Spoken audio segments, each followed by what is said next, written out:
Hello friends, आज हम इस वीडियो में BPSC TRE question bank series का सेट 32 देखेंगे, जिसमें महत्वपूर्ण 20 प्रश्नों को सॉल्व करेंगे। इससे पहले ऑलरेडी हमने 31 सेट करा रखा है। इन सभी वीडियो का लिंक डिस्क्रिप्शन में दिया हुआ है या फिर आप प्लेलिस्ट में जाके देख सकते हैं। अगर इन सभी का PDF फाइल चाहिए तो हमारा टेलीग्राम चैनल ज्वाइन कर सकते हैं। टेलीग्राम चैनल का लिंक डिस्क्रिप्शन में दिया हुआ है। ठीक, तो चलिए फिर शुरू करते हैं और देखते हैं आज का पहला सवाल। आज का पहला सवाल है, निम्नलिखित में से कौन सी अंतःस्रावी ग्रंथि नहीं है।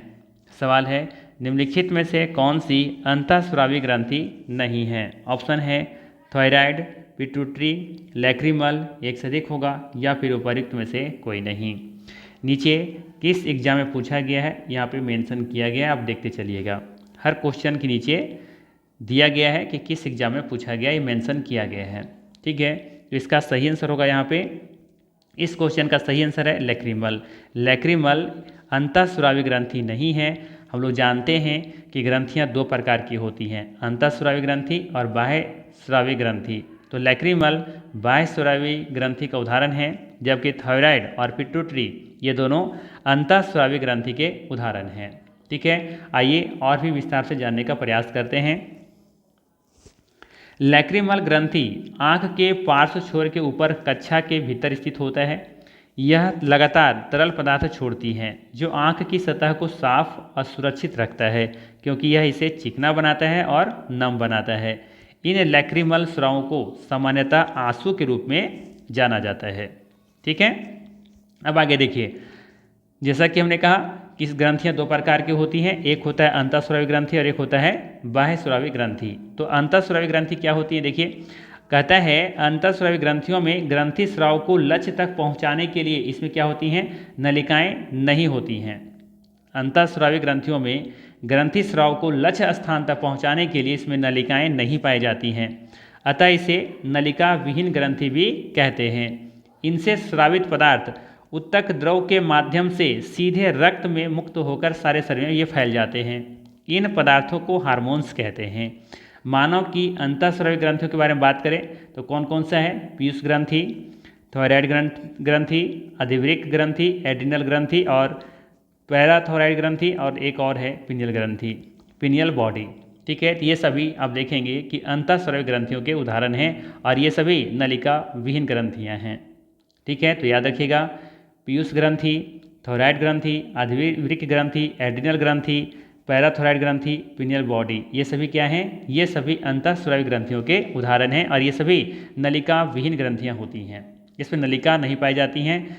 इसमें होता क्या है, सीधे इसमें स्रावित पदार्थ उत्तक द्रव के माध्यम से सीधे रक्त में मुक्त होकर के सारे शरीर में ये फैल जाते हैं। आई बात समझ में? तो ये हो गया अंतःस्रावी ग्रंथि के बारे में। अब बात करें थोड़ा सा बाह्य स्रावी ग्रंथि के बारे में, तो ये वे ग्रंथियां हैं जो अपने स्राव को नालिकाओं के माध्यम से शरीर के बाहर या किसी सतह पर छोड़ती हैं। आई बात समझ में? सिंपल से इसका उल्टा समझना है। अंतःस्रावी ग्रंथि में नलिका नहीं होती हैं, जबकि बाह्य स्रावी ग्रंथि में नलिका होती हैं। ठीक है, ग्रंथि स्राव को लक्ष्य तक पहुंचाने के लिए उसमें क्या होता है, नलिकाएं होती हैं। ठीक है, बाह्य स्रावी का काम क्या है, बाह्य स्रावी ग्रंथि का काम क्या है, तो इसका काम है विभिन्न, इसका कार्य देखेंगे भूमिका निभाता है, जैसे कि पाचन, त्वचा को नम रखना, शरीर के तापमान को नियंत्रित करना, ये सभी बाह्य स्रावी ग्रंथि का काम है। उदाहरण के बारे में बात करें तो आप पहले ले सकते हैं लार ग्रंथि। ठीक है, तो मुंह में लार का स्राव करती है ये, जो भोजन को पचाने में मदद करती हैं। तो लार ग्रंथि क्या हो जाएगा, ये हो जाएगा बाह्य स्रावी ग्रंथि। दूसरा आप ले सकते हैं श्वेत ग्रंथि के बारे में। तो श्वेत ग्रंथि पसीने का स्राव करती हैं, जो शरीर के तापमान को नियंत्रित करने में मदद करती हैं। उसी तरीके से आप ले सकते हैं स्तन ग्रंथि के बारे में, ये दूध का स्राव करती हैं। उसी तरीके से आंसू ग्रंथि ले सकते हैं, ये आंसू का स्राव करती हैं, जैसा कि हमने देखा ना, ये आपका लैक्रिमल ग्रंथि जो है। ठीक है, उसी तरीके से पाचक ग्रंथि ले सकते हैं, ये पाचक रसों को स्राव करती हैं। ये सभी बाह्य स्रावी ग्रंथि के उदाहरण हैं। लार ग्रंथि, श्वेत ग्रंथि, स्तन ग्रंथि, आंसू ग्रंथि, है ना, पाचक ग्रंथि, तो ये सब आपको याद रखना है। एक और भी याद रख सकते हैं, वसामय ग्रंथि, सीबम का स्राव करती है वसामय ग्रंथि, जो कि त्वचा और बालों को चिकनाई प्रदान करती हैं। ठीक है, ये सभी हो गए बाह्य स्रावी ग्रंथि के उदाहरण, जो कि नलिका नलिका इसमें होती हैं, नलिका पाई जाती हैं इसमें। ठीक है, चलिए अब लेते हैं अगला सवाल। तो यहाँ पे अब ध्यान रखिएगा, नाम बता दिए हमने, थोराइड ग्रंथि, पीयूष ग्रंथि, अद्विक ग्रंथि, एड्रिनल ग्रंथि, है ना, पैराथोराइड ग्रंथि, पिनियल बॉडी, ये सभी क्या हैं, ये सभी अंतःस्रावी ग्रंथि के उदाहरण हैं जो कि नलिका विहीन होती हैं। ठीक है, इसके अलावा लाल ग्रंथि, श्वेत ग्रंथि, स्तन ग्रंथि, आशु ग्रंथि, वसामय ग्रंथि, पाचक ग्रंथि, ये सभी क्या हैं, ये सभी बाह्य स्राव ग्रंथि के उदाहरण हैं और इसमें नलिका पाई जाती हैं। ठीक है ना, चलिए अब लेते हैं अगला सवाल। अगला सवाल है आपके लिए कि रक्त में कौन सा तरल माध्यम होते हैं।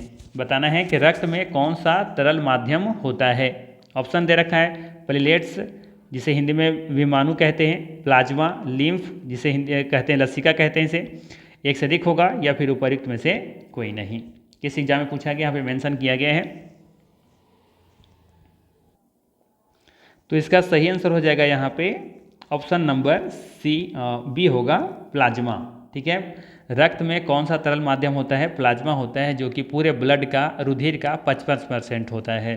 ठीक है, अगर यहाँ पे हम ब्लड को अगर या रुधिर को अगर हम डिवाइड करें, ठीक है, तो कैसे कर सकते हैं, इस तरीके से कर सकते हैं यहाँ पे।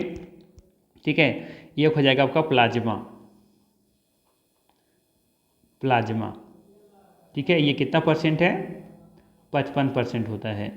जबकि इसमें देखेंगे कि रुधिर कणिकाएं, ठीक है, क्या लिखा जा सकता है यहाँ पे, रुधिर कणिकाएं। ठीक है, और ये कितना होता है ब्लड का, ये हो गया जो बचा खुचा है 45%। आई बात समझ में।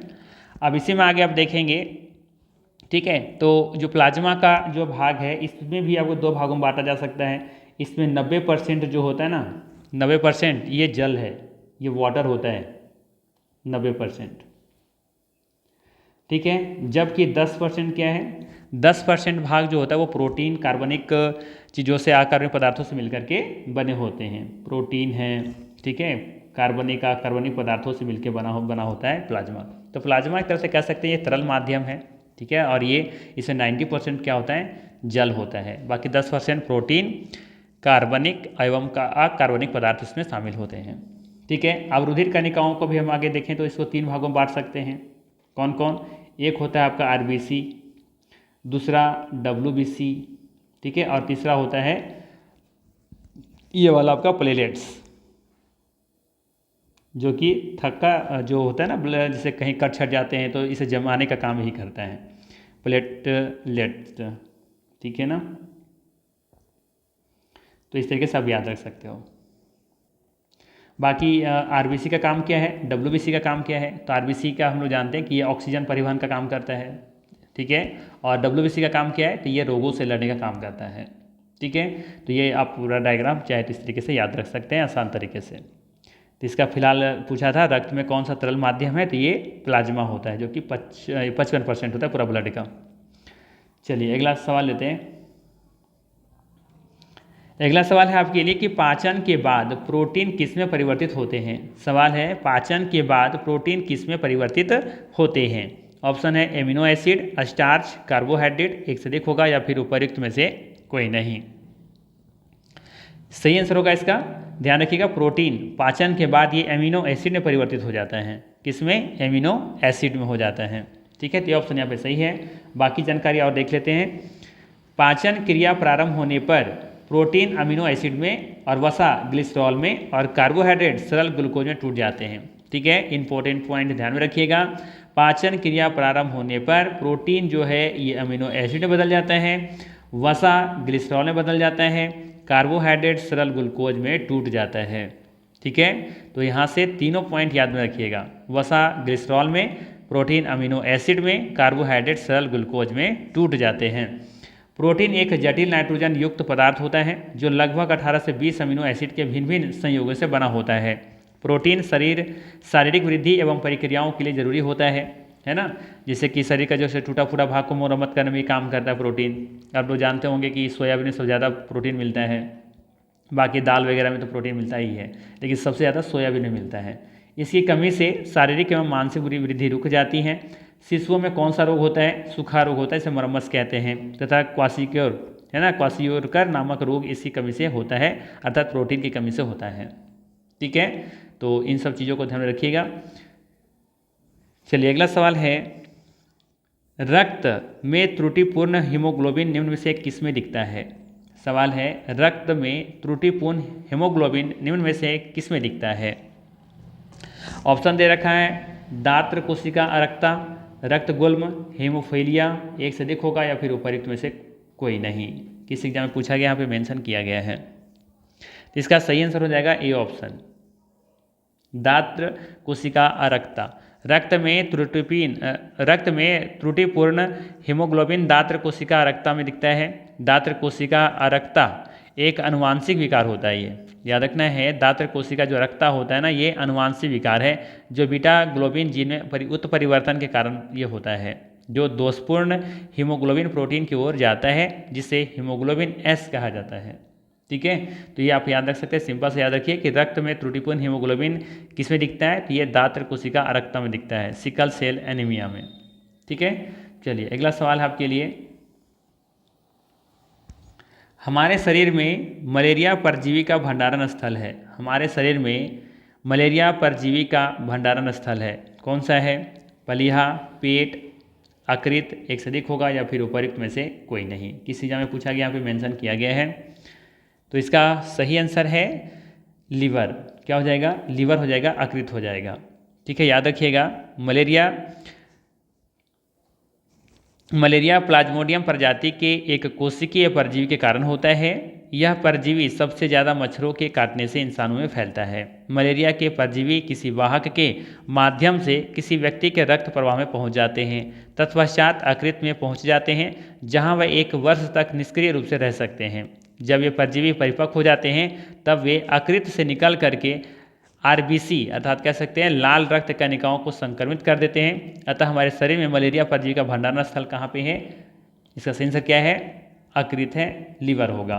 ठीक है, बाकी यहाँ पे एक ऑप्शन दे रखा है पलीहा, है ना, स्प्लीन। ये स्प्लीन क्या है, तो याद रख सकते हैं इसके बारे में कि ये पेट के ऊपरी बाएं हिस्से में स्थित एक अंग होता है जो लसिका तंत्र का हिस्सा है। यह रक्त को छानने, पुरानी लाल रक्त कोशिकाओं को हटाने और संक्रमण से लड़ने में ये मदद करता है। आई बात समझ में, पुरानी आरबीसी को हटाने में मदद करता है और संक्रमण से लड़ने में ये मदद करता है, स्प्लीन या फिर पलीहा। ठीक है, चलिए अगला सवाल है आपके लिए, निम्न में से शरीर का कौन सा अंग शरीर के संतुलन को नियंत्रित करता है। सवाल है, निम्न में से शरीर का कौन सा अंग शरीर के संतुलन को नियंत्रित करता है।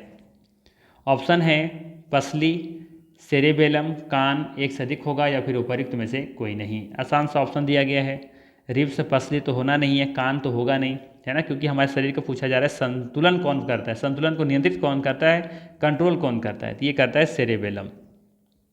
अर्थात यहाँ पे सही आंसर क्या हो जाएगा, बी ऑप्शन सही होगा। ठीक है, आप यहाँ पे देख सकते हैं,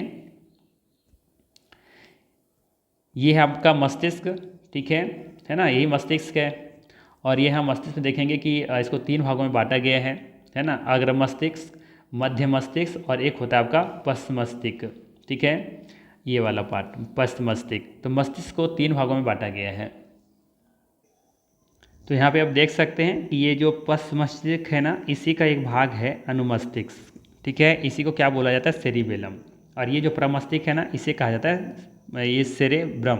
ठीक है, तो ये दोनों में अंतर है, ध्यान रखिएगा, थोड़ा सा कन्फ्यूजन हो सकता है यहाँ पे। ठीक है, क्या कन्फ्यूजन हो सकता है, सेरेब्रम में और सेरेबेलम में। ठीक है, तो ध्यान रखना है यहाँ पे कि पश्च मस्तिष्क का भाग है सेरेबेलम। ठीक है, जिसे अनुमस्तिष्क कहते हैं। तो यहाँ देख सकते हैं ये पश्च मस्तिष्क का एक पार्ट है अनुमस्तिष्क, जिसे कहते हैं आप लोग सेरिबेलम। ठीक है, इसका काम क्या क्या है, इसका काम है जैसे कि हमारा चलना, दौड़ना, भागना, उठना, बैठना आदि इसी के द्वारा नियंत्रित होता है, अर्थात अनुमस्तिष्क के द्वारा ही नियंत्रित होता है। अतः यह एक ऐच्छिक पेशियों के संकुचन पर नियंत्रित करता है। और ये भी याद रख सकते हैं यहाँ पे कि आंतरिक कान के संतुलन भाग से ये संवेदनाएं ग्रहण करता है। ठीक है, अनुमस्तिष्क। आई बात समझ में। और ये ध्यान रखिएगा, इसकी रचना बहुत जटिल होती है, ये ठोस होता है और यह प्रमस्तिष्क के बिल्कुल ठीक नीचे स्थित होता है। ठीक है, ये प्रमस्तिष्क देख रहे हैं ना, ठीक इसी के नीचे ये स्थित होता है। ठीक है। यह शरीर का संतुलन बनाए रखता है, अर्थात यह गतियों का ठीक प्रकार से कंट्रोल करता है। आई बात समझ में? तो ये इसका सही आंसर क्या हो जाएगा? यहाँ पे फिलहाल पूछा है आपसे कि शरीर का कौन सा अंग शरीर के संतुलन को नियंत्रित करता है, तो ये होगा सेरेबेलम। ठीक है। आपका एक हमने जो बताया था ना सेरेब्रम, है ना, उसका काम क्या है? तो देखिए सेरेब्रम कहाँ है? ये वाला जो पार्ट आप देख रहे हैं ये सेरेब्रम है, जो कि मस्तिष्क का सबसे बड़ा भाग है। ठीक है। और ये मस्तिष्क का सबसे विकसित भाग भी होता है। यह निपुणता, बुद्धिमत्ता, चेतना और स्मरण शक्ति का आधार है। ये हमारे पांचों ज्ञानेंद्रियाँ जो होती है ना, आँख, नाक, कान, त्वचा, जिह्वा का सीधा संबंध इसी से होता है। किससे? सेरेब्रम से, अर्थात प्रमस्तिष्क से। और ये अग्र मस्तिष्क का भाग होता है। ठीक है। यही उनसे प्राप्त प्रेरणाओं का विश्लेषण करता है। अच्छी क्रियाओं को करने वाला प्रमुख तंत्र यही है। इसी कारण यह घृणा, द्वेष, प्रेम, सहानुभूति आदि संवेदनाओं को प्रकट करते हैं। यही हमारी नई पुरानी बातों को याद करता है या फिर भुला देता है। कौन? प्रमस्तिष्क। प्रमस्तिष्क से हमारी बात जो पुरानी चीज़ें उसको याद रखता है या भुला देता है, इसी का काम है प्रमस्तिष्क का, सेरेब्रम का। आई बात समझ में? तो ये दोनों में फिलहाल क्या अंतर समझ में आया? चलिए अगला सवाल लेते हैं। तो यहाँ पर इसको जरूर याद रखिएगा, है ना। अग्र मस्तिष्क कौन भाग है? ठीक है। मध्य मस्तिष्क का देखेंगे, ये वाला जो ये मध्य मस्तिष्क है। ठीक है। और एक है आपका ये पश्च मस्तिष्क, जिसमें मेडुला भी आता है, अनुमस्तिष्क भी आता है। ठीक है। तो कन्फ्यूज नहीं कीजिएगा, सेरेब्रम और ये है सेरेबेलम। ठीक है ना। चलिए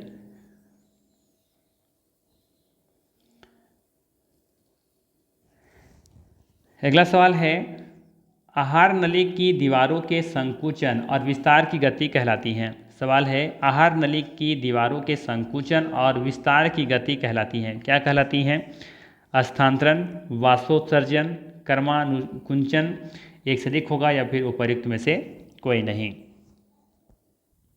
कोई क्वेश्चन छूट गया क्या? अच्छा ये क्वेश्चन छूट गया ना। चलिए इसको देख लेते हैं पहले,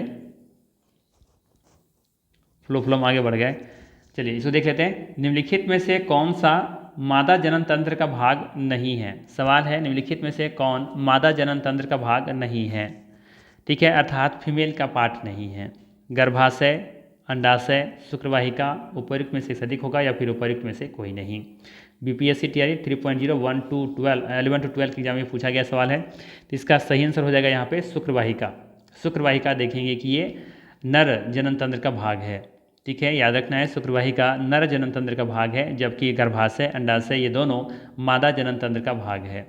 ठीक है, ध्यान दीजिएगा, शुक्रवाहिका नर जनन तंत्र का भाग है, जबकि गर्भाशय और अंडाशय मादा जनन तंत्र के भाग हैं। शुक्रवाहिका एक पतली नलिका होती हैं जिसकी भित्तियां मांसपेशियों की बनी होती हैं। अधिवृषण से शुक्राणु शुक्रवाहिका में पहुंचते हैं। ये शुक्राणुओं के आगे बढ़ाने का कार्य करती हैं। ठीक है, चलिए अगला सवाल है।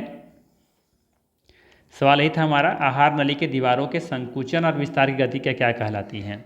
दिए विकल्पों में से बताना है। तो सही आंसर हो जाएगा यहाँ पे कर्मानुकुंचन हो जाएगा, अर्थात सी ऑप्शन यहाँ पे बिल्कुल ही सही हो जाएगा। ठीक है, आहार नली की दीवारों के संकुचन और विस्तार की गति क्या कहलाती है?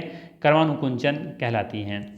अर्थात हम जब भोजन करते हैं ना तो कुछ इस तरीके से नलियाँ होती हैं, जैसे यहाँ पर ये नली कुछ ऐसा है। तो यहाँ पर अगर भोजन है, अगर कोई भोजन का कोई टुकड़ा है तो यहाँ पे क्या होगा, इस तरीके से ये कह सकते हैं, इस तरीके से ये फैल जाता है। मतलब यहाँ भोजन है, फिर यहाँ से अटक के यहाँ पर आएगा तो यहाँ फैल जाएगा, फिर नीचे आएगा तो यहाँ फैल जाएगा। तो इसे क्या कहा जाता है? कर्मानुकुंचन कहा जाता है। ठीक है ना। तो आहार नली के दीवारों के संकुचन विस्तार गति क्या कहलाती है? कर्मानुकुंचन कहलाती है। सी ऑप्शन सही होगा। ठीक है, चलिए अगला सवाल है। अगला सवाल है कि एंडोलिम्फ नामक तरल पदार्थ किस में होता है? बताना है कि एंडोलिम्फ नामक तरल पदार्थ किस में होता है? एस्केरिस में होता है, आँख में होता है, या फिर आंतरिक कर्ण में होता है? एक से अधिक होगा या फिर उपर्युक्त में से कोई नहीं। सही आंसर इसका है सी ऑप्शन, आंतरिक कर्ण। ठीक है, इंटरनल ईयर में होता है, अर्थात यहाँ पे सी ऑप्शन सही होगा, याद रखिएगा। ठीक है, एंडोलिम्फ नामक तरल पदार्थ किस में होता है? आंतरिक कर्ण में होता है, अर्थात इंटरनल ईयर में होता है। चलिए अगला सवाल है, ग्लूकोज को एथिल अल्कोहल में परिवर्तन करने वाला एंजाइम है। ग्लूकोज को एथिल अल्कोहल में परिवर्तित करने वाला एंजाइम कौन सा है? इन्वर्टेज, मल्टेज, जाइमेज, एक से अधिक हो, उपर्युक्त में से अधिक होगा या फिर उपर्युक्त में से कोई नहीं। सही आंसर है सी ऑप्शन जाइमेज। ठीक है, जाइमेज एंजाइम ग्लूकोज को एथिल अल्कोहल में परिवर्तित करता है। यह एंजाइम किण्वन प्रक्रिया के माध्यम से यह क्रिया करता है, अर्थात यहाँ पे सी ऑप्शन सही होगा, जाइमेज। अगला सवाल है रक्त पट्टिकाओं, फिर से सवाल सुनिएगा, रक्त पट्टिकाणु मदद करते हैं, रक्त पट्टिकाणु मदद करते हैं अर्थात प्लेटलेट्स मदद करते हैं। शायद पहला या दूसरा क्वेश्चन हमने इसे डिस्कस किया था। बताइए इसका ऑप्शन क्या होगा, आरबीसी उत्पादन में, रक्त स्कंदन में या फिर डब्ल्यूबीसी उत्पादन में एक से अधिक होगा या फिर उपर्युक्त में से कोई नहीं। इसका आंसर ध्यान से अगर सुने होंगे मेरे लेक्चर शुरू से लेकर अभी तक तो इसका आंसर आप आसानी से बता सकते हैं। याद कीजिए जब हमने डिवाइड किया था तो बताया था वहाँ पे कि ये क्या करता है, रक्त स्कंदन करता है, ब्लड क्लोटिंग का काम करता है। अर्थात जब आपका जब कभी कटते छटते हैं, आपका हाथ पैर कहीं कट छट जाता है ना, तो यही रक्त पट्टिकाणु ही क्या करता है, उसको मदद करता है उसको क्लोटिंग करने में, थक्का जमाने में। ठीक है, तो इसका बी ऑप्शन सही होगा। चलिए अगला सवाल है, बाकी कुछ जो फैक्ट छूट जा रहे हैं ना, जो नीचे नोट्स में दिया गया है, तो आप लोग पीडीएफ में इसको पढ़ सकते हैं। पीडीएफ फाइल टेलीग्राम चैनल पर अवेलेबल रहेगा। चलिए अगला सवाल है, कौन सी ग्रंथि दोनों अंतःस्रावी एवं बाह्यस्रावी ग्रंथि के रूप में कार्य करती है। जैसे कि हमने बताया ना, ग्रंथियाँ दो प्रकार की होती हैं, अंतःस्रावी ग्रंथि और बाह्यस्रावी ग्रंथि। ठीक है, अब यहाँ बताना है कि कौन सी ग्रंथि है जो दोनों की तरह काम करती हैं। थायराइड, एड्रिनल, अग्नाशय एक से अधिक होगा या फिर उपर्युक्त में से कोई नहीं। बहुत अच्छा सवाल है, तो याद रखना है यहाँ पे अग्नाशय पेनक्रियाज जो है ना, ये दोनों ग्रंथि की तरह काम करता है, अंतःस्रावी ग्रंथि के रूप में भी काम करता है और बाह्यस्रावी ग्रंथि के रूप में भी काम करता है। ठीक है, बाकी थायराइड और एड्रिनल ग्रंथि ये दोनों कैसी ग्रंथियाँ हैं, ये दोनों अंतःस्रावी ग्रंथियाँ हैं।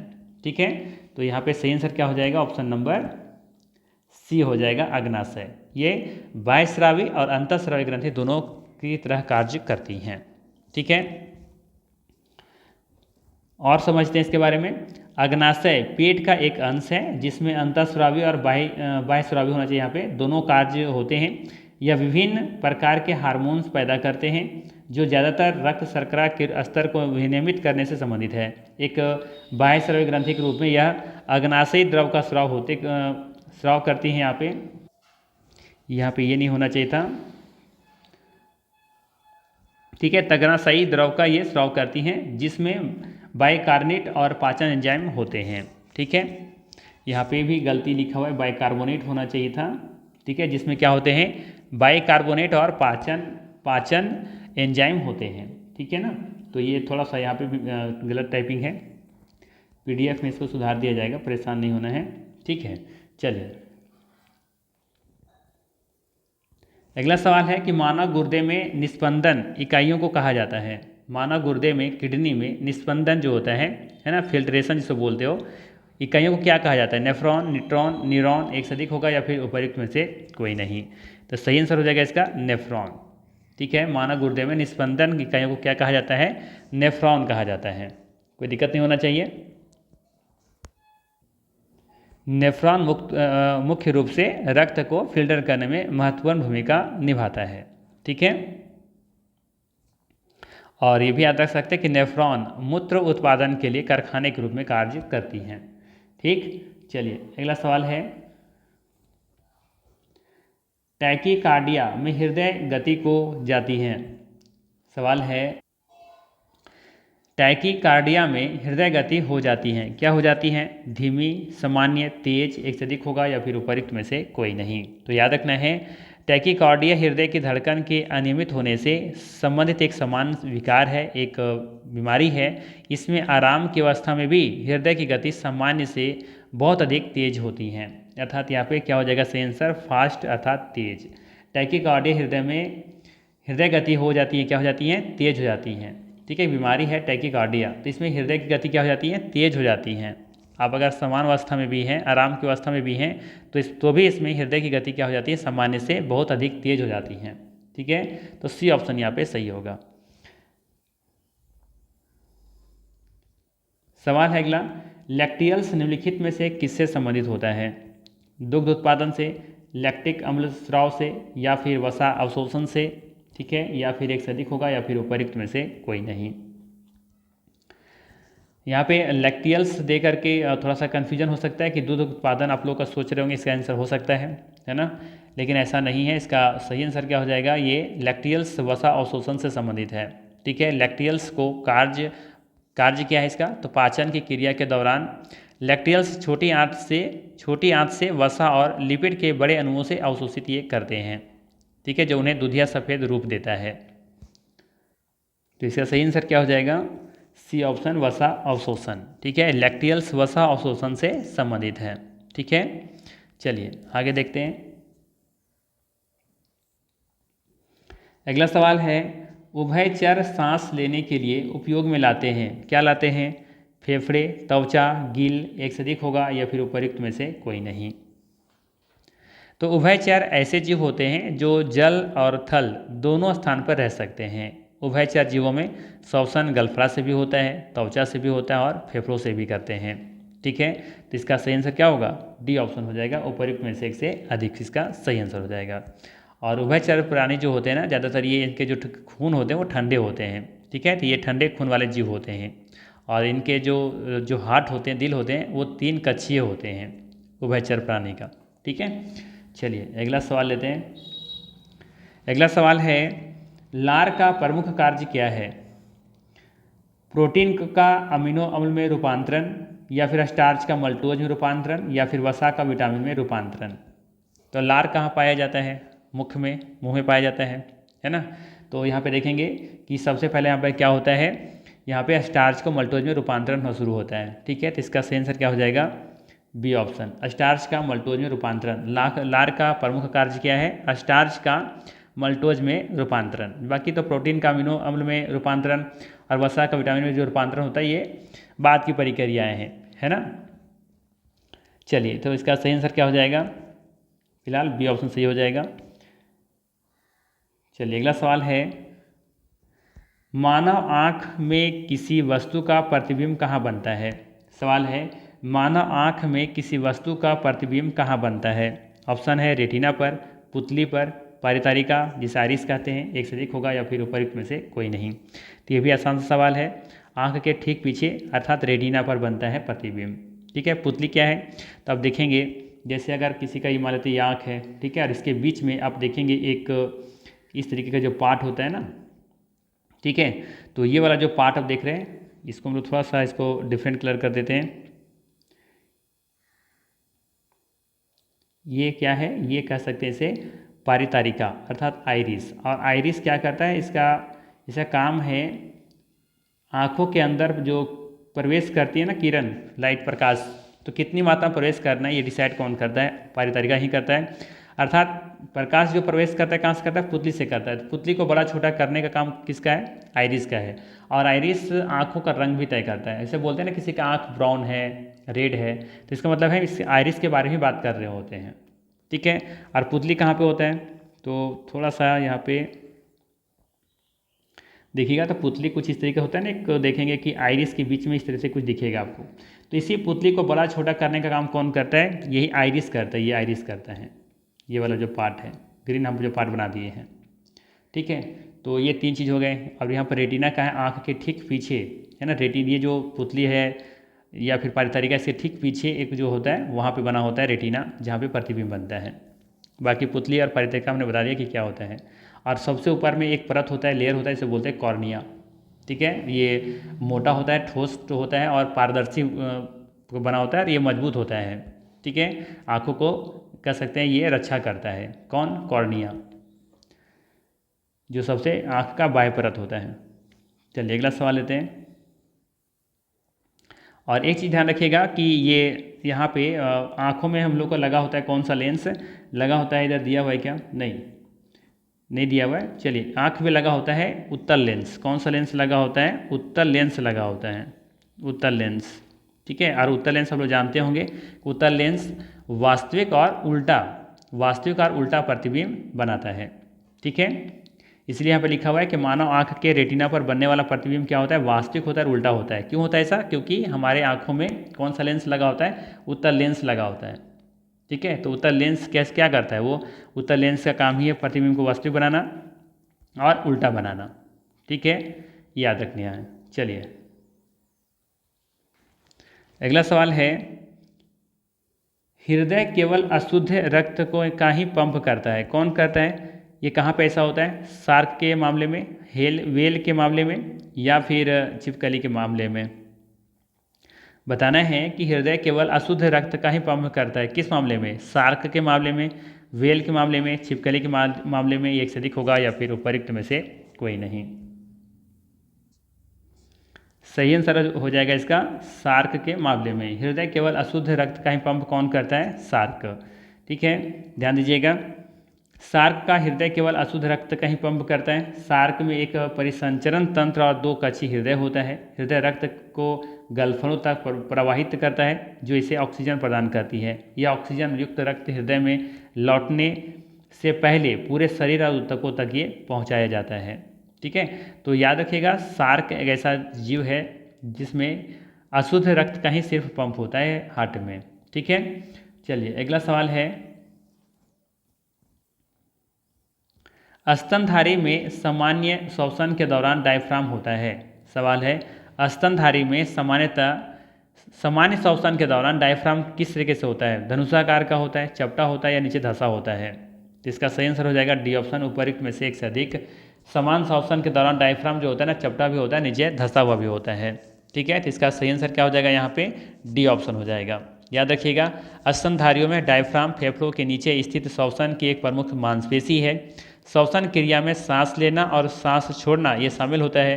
सांस लेने के दौरान गुंबद के आकार का डायफ्राम चपटा या फिर संकुचित हो जाता है और बाहरी अर्थात इंटरनल कोस्टल मांसपेशियां सिकुड़ जाती हैं। ठीक है, जो पसलियों के पिंजरे को ऊपर की ओर खींचती हैं। ठीक है, तो ये आपको मोटा मोटी याद रखना है। तो यहाँ पे डी ऑप्शन बिल्कुल ही सही हो जाएगा। आई थिंक इसका डायग्राम होता तो ज़्यादा अच्छे तरीके से हम समझा पाते, मेरे पास डायग्राम नहीं है। ठीक है, तो चलिए ये था महत्वपूर्ण 20 प्रश्न। अगर ये वीडियो अच्छा लगा हो तो लाइक ज़रूर कीजिएगा और चैनल पर नए हैं तो सब्सक्राइब कीजिएगा। बाकी फिर मिलते हैं इसी तरह के नेक्स्ट वीडियो में। Thanks for watching.